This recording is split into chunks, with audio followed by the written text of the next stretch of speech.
Hi everyone, in today's Valentine's Day themed video, I'll be showing you how to make these heart shortbread biscuits, and these are so delicious, slightly addictive, and they look so cute as well. Let's get started.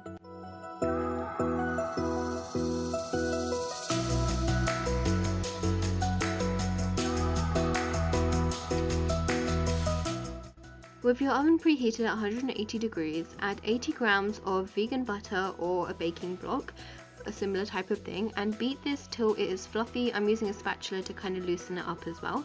Then add 40 grams of caster sugar, a splash of vanilla essence, and then you're going to beat this till creamy as well.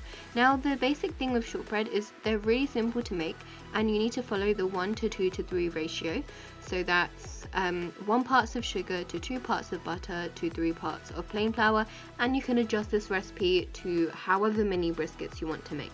So I've also added 160 grams of plain flour or all-purpose flour into my dough, and then I'm mixing this together. I've started off with a spatula, and then I've slowly incorporated more and more of my flour till it's reached the desired consistency, and then you can get in with your hands and form a neat dough like you can see here.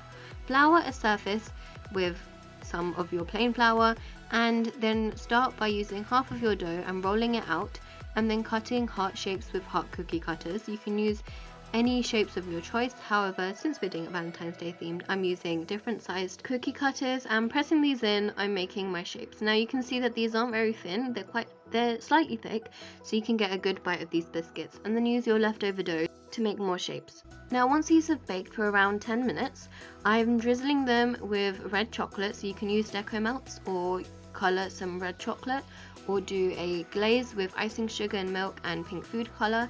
And I put these in a Ziploc bag and cut a tiny hole and drizzled these on top of the biscuits. I finished them off with some white sprinkles and some mini hearts as well, and that's all you need to make these delicious shortbread cookies.